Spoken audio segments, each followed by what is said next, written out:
मानस का क्यों प्रतिरोध हुआ? किस अंश का प्रतिरोध हुआ? रुक, तेरे को बताते तेरी माँ की। बिहार में जिस तरह से नीतीश कुमार की सरकार अपने मंत्रियों के द्वारा हिंदुओं को अपमानित करने का काम किया है, सनातन के ग्रंथ मानस को अपमानित करने का काम किया है, क्या वोट बैंक के लिए नीतीश कुमार कब तक हिंदुओं को गालियां देते रहेंगे? क्या नीतीश कुमार में हिम्मत है कि उनके मंत्री कुरान पर ऐसे टिप्पणी कर सके, कुरान के आयातों पर ऐसी टिप्पणी कर सके? आज टुकड़े टुकड़े गैंग वोट बैंक की राजनीति के लिए हिंदुओं को अपमानित करना, हिंदुओं को गाली देना, अब ये बंद करें। हिंदू अब इसे बर्दाश्त नहीं करेगा। ये बहुत ही दुर्भाग्यपूर्ण है कि एक प्रदेश के शिक्षा मंत्री राम कथा को विद्वेष फैलाने वाला और जहर फैलाने वाला बताएं, और वो भी उस विश्वविद्यालय में जो ज्ञान का आदि स्रोत माना जाता है। हमारे यहाँ तक्षशिला और नालंदा पुरानी ज्ञान पीठिकाएं हैं। वहाँ एक शिक्षा मंत्री दीक्षांत समारोह में ऐसी बातें बोलते हैं, अशोभनीय है। नीतीश कुमार जी बहुत समरस व्यक्ति हैं, मैं उनका बहुत आदर करता हूँ और मेरे प्रति उनका स्नेह भी है।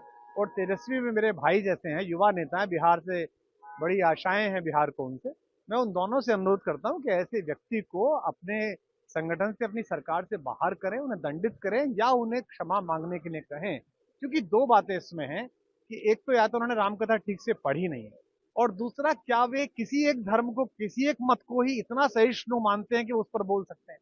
मैं सभी धर्मों की वरेण्य पुस्तकों का आदर करते हुए कहना चाहता हूं कि क्या वे किसी दूसरे धर्म की किसी मानद पुस्तक पर ऐसी बात कह सकते थे? और कहने के बाद मंत्री छोड़िए, क्या उनके बचे रहने की संभावनाएं बन सकती थी? कितना कष्ट होता अगर वो ऐसा बोल देते। तो किसी की सहिष्णुता को, किसी की सहृदता को लाचारी समझ लेना, ये बड़ी खराब बात है। फिर इसका लोग राजनीतिक उपयोग करेंगे, फिर कहेंगे देखिए धर्म के नाम पर ध्रुवीकरण हो रहा है। तो मैं आशा करता हूं कि आगे से वे इस बात का ध्यान रखेंगे।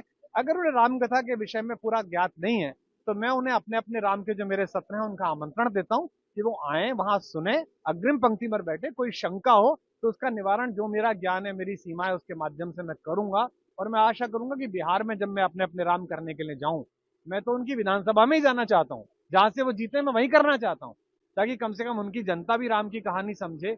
जो राजा राज्याभिषेक के बाद ये कहता हो अपनी जनता से, जो अनीति कछु भाको भाई, तो मोहि बरजो भय बिसराई। अगर मैं भी अनीति करूं तो भय छोड़कर मेरी निंदा करना, मेरे मुंह पर कहना।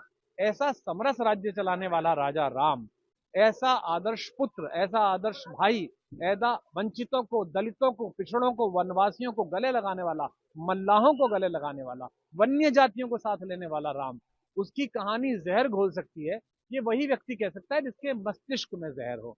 तो मैं उनके मनस्ताप के शांत होने